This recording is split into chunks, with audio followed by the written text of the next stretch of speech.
Hi, this is Algebra 1, Lesson 1-6, Compound Inequalities. In this lesson, we'll be able to write and solve compound inequalities. The key vocabulary in this lesson is compound inequality. Let's start with explore and reason. Hannah has some blue paint.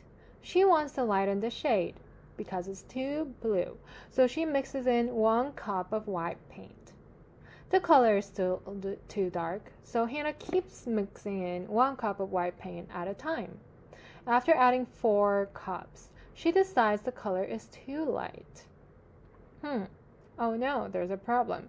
So part A, explain in words how much paint Hannah should have added initially to get the shade she wants. So every cup she mixes in to the blue paint, maybe it's just too much, right? So you could say that Hannah could have added more than less than 1 cup, right? Each. So after that 1 cup, she could have added less than 1 cups each. But if she only has an option to put it cup by cup, what do you know? What words used in this problem help you understand it could be represented by inequalities? More than 1 cup and less than 4 cups. So too dark after 1 cup, too light after 4 cups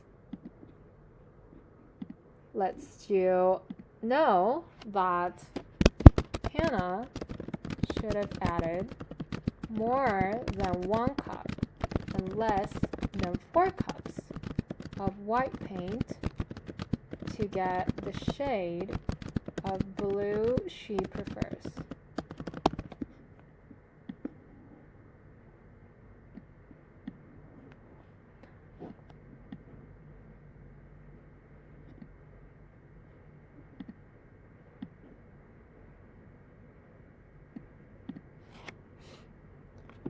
Part B. Your answer to Part A, represent your answer to Part A with 1 or more inequalities. So more than 1 cup, less than 4 cups would be represented by what inequality? You need to have a variable. So W or X could represent the number of cups. So we can do W for white and say it has to be greater than 1 and less than 4. So part C, Hannah decides that she likes the shades of blue that appear in between adding 1 cup and 4 cups of white paint, which is already demonstrated. How can you represent the number of cups of white paint that yield the shades Hannah prefers? So how could you combine these inequalities together in one inequality? 1 is less than W and is less than 4. So W is in between 1 and 4. This is called the compound inequality. So let's think about compound inequalities. What are compound inequalities and how are their solutions represented? Is the question that we're going to ask throughout the lesson. Example 1. Understand compound inequalities. How can you use inequalities to describe the sets of numbers graphed below? If you look at part A, you see a graph here. You have a circle that is shaded on top of -3, and there's an empty circle on number 2. So you know that -3 is part of the answer here, and 2 is not part of the answer here. And the arrows are going to the left here and to the right here. So the graph shows the solutions of 2 inequalities. The 2 inequalities form a compound inequality, and it is made up of 2 or more inequalities. The first one would be described by x, any x, less than or equal to -3. And the second inequality that is described would be any number of x that is greater than 2, and it does not include 2. So you can say x less than or equal to 3 or x is greater than 2. If the arrows are going different ways, it is described with or. Part B. The solutions shown in the graph are greater than or equal to -4 because there are arrows going to each other. So -4 greater than or equal to -4 but less than 1 would be our compound inequality. All right, now it's your turn. Try number 1. Write a compound inequality for the graph. See if you can do it by yourself. Come back when you're ready for answer.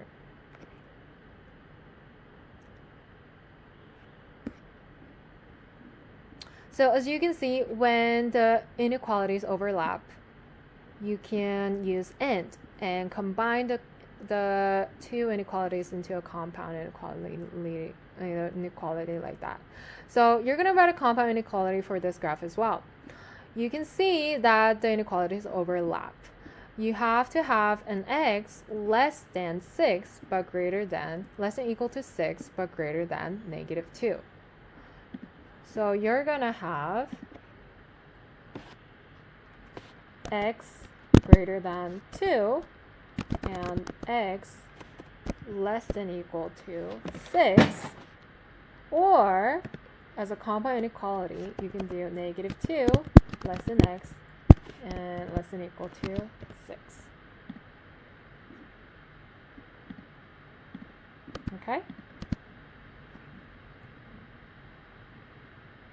Let's look at the next example. Example 2. Solve a compound inequality involving or. So solving the compound inequality 5x minus 7 less than 13 or -4x plus 3 greater than 11. Now we have two inequalities and they're combined with the word or. It means the arrows are going to go the other way. The directions are the other way. Or it describes two different set of solutions, two separate set of solutions, or either solution would work. So if you solve it one by one, the left side you would be able to solve for x that's less than 4. For the right side, you will be able to solve for x that's less than -2. In this case, the arrows go in the same direction. So either x that satisfies less than 4 or less than 2 would either work. That means if you combine them, anything that's less than 4 would be an answer. So in this case, you can combine these two with one side. That works for both.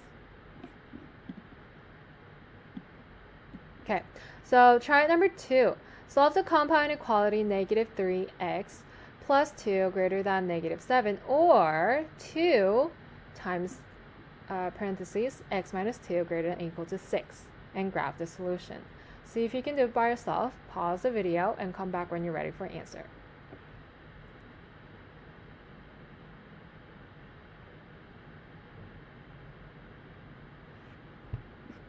Okay, so if you solve it side by side,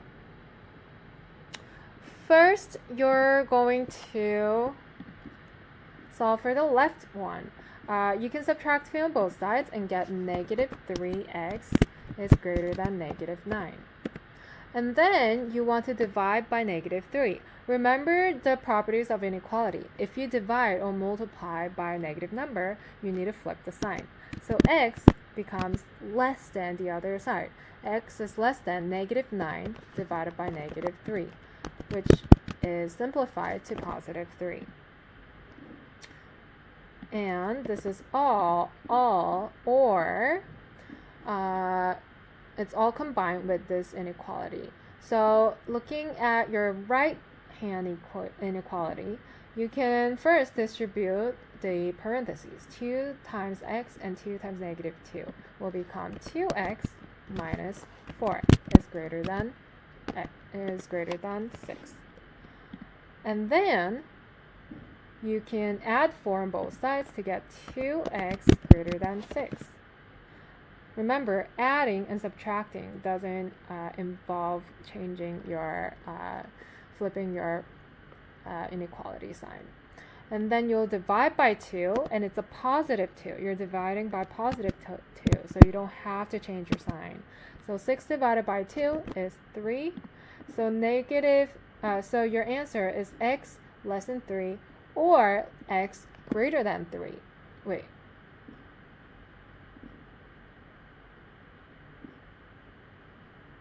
Oh, I'm so sorry. I forgot to add 4 here.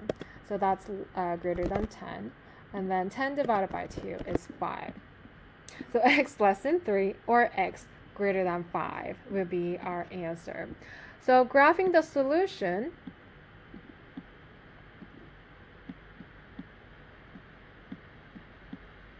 you're gonna put an empty circle for 3 because it's less than 3. And you're also going to put an empty circle for 5 because it's greater than 5, not included. And the arrows go the other way. Okay, so usually if the arrows, if you see a compound inequality that has an or, usually the arrows will go the other way. If not, you will see a combined inequality like that appears it's just one inequality, right? So now let's look at example 3, solving compound inequality involving and. What is the difference between or and and? What's the solution of negative 12 less than or equal to 7x plus 9 less than 16? You'll see that there are two inequality signs, so these are combined by the word and. You can write this and separate this with the word and. So negative 12 should be less than or equal to 7x plus 9, and 7x plus 9 should be less than 16. And you can solve it separately and get two different answers. But it needs to be both. Negative 3, it needs to satisfy both inequalities for your solution. So negative x has to be greater than or equal to negative 3, and x has to be less than 1. If it's greater than or equal to negative 3, but it is not less than 1, it is not part of your solution. So all the solutions that work for both inequalities would be only the numbers between those set of range. So negative 3 should be shaded and 1 should be empty because of the inequality sign. If it's inclusive, you shade the circle. If it's not inclusive, you leave the circle empty. And so your solution lies anywhere between negative 3 and 1. Now it's your turn. Try number 3. Solve the compound inequality negative 2 times x plus 1 less than 4 and 4x plus 1 less than or equal to negative 3. And then graph the solution. See if you can do it by yourself. Come back when you're ready for an answer. Are you ready? Okay, so you're gonna solve them separately again. Negative 2 times x plus 1, you need to use the distributive property to distribute negative 2 out. Don't forget to multiply negative 2 on the second term as well. Less than 4. And then you can add 2 on both sides. Negative 2 less than 4 plus 2, which is 6. And then you divide by negative 2. If you divide by negative 2, what do you have to do? Flip the sign. And so 6 divided by negative 2 will give you negative 3 as your answer on the other part. And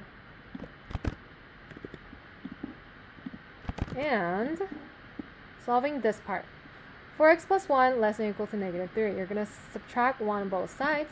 You get 4x less than or equal to negative 3. So negative 4. And then you're dividing by positive 4 in order to isolate your x. You do not have to flip the sign because you're dividing it by positive 4. So just be careful not to flip your sign when you don't even have to. Otherwise, you'll get a different answer. And so negative 4 divided by 4 is just negative 1. And so your solution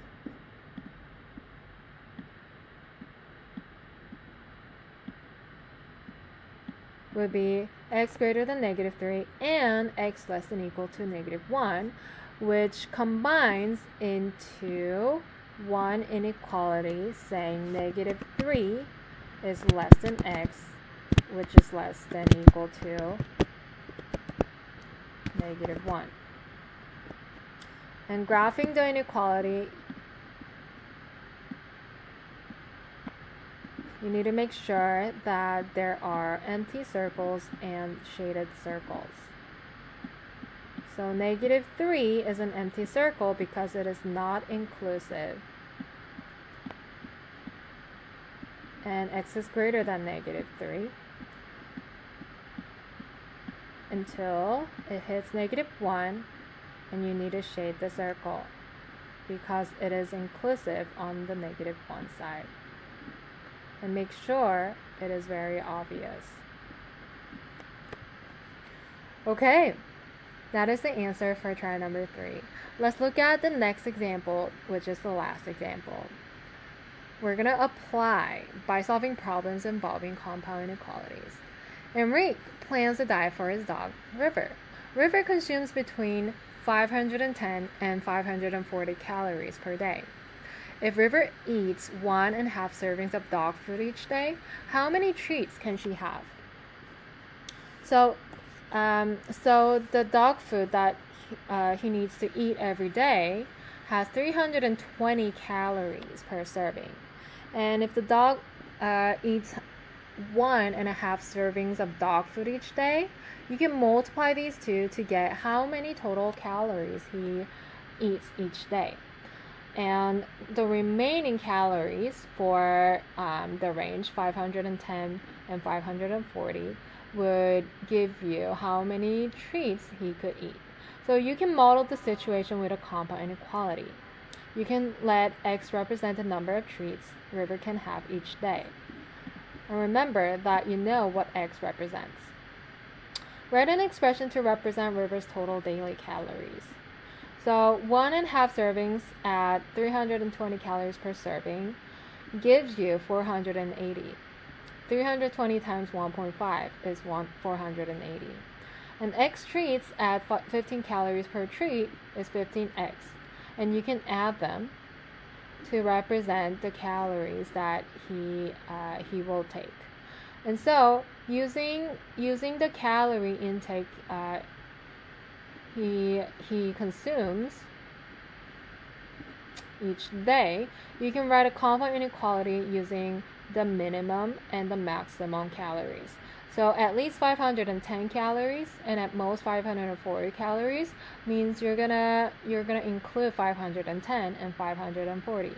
So the total calorie intake, which is represented by 480 plus 15x, should be greater than or equal to 510, but less than or equal to 540. And now you just have to solve for it. Solving for the compound inequality is easy. You can apply all the rules for inequality. If you subtract 480 on one term, you have to subtract 480 on the other sides too. Just the only difference here is that you need to do the same for two different sides because you have 1, 2, 3 sides total. And then after simplifying, you divide 15 on all the sides to get x is greater than or equal to 2 but less than or equal to 4, which means River can have at least 2 and at most 4 treats each day. Okay, now it's your turn. Try number 4. Suppose River has new treats that are 10 calories each instead of 15. How many of the new treats can she have and remain in her calorie range? So the calorie range still remains the same. So using the same inequality, could you figure out how many treats he could take each day now? Pause the video, come back when you're ready for answer.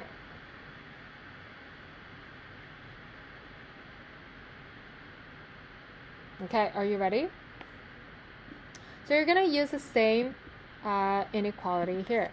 So 510 less than or equal to 480 plus 10x is less than or equal to 540.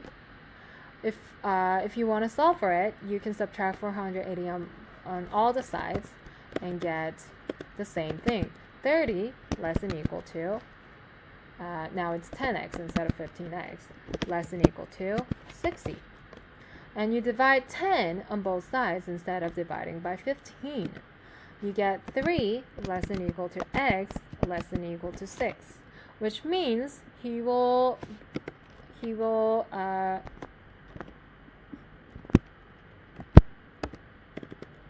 can have between 3 and 6 treats inclusively. Okay? Whoops.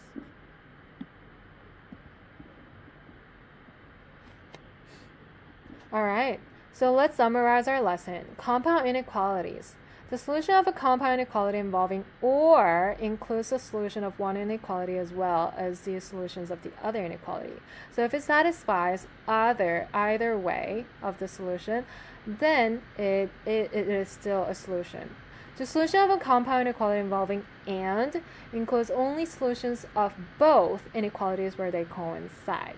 So if you have a compound inequality that has an and, the solution needs to satisfy both inequalities at the same time. Usually the graph would look like this. All right, that was the end of lesson 6, compound inequalities. If you have any more questions, please feel free to ask Ms. Kang in class. Otherwise, we'll continue with the next lesson, which is the last lesson of the topic, lesson 7, absolute value equations and inequalities. Thanks, guys. I'll see you in the next video. Bye.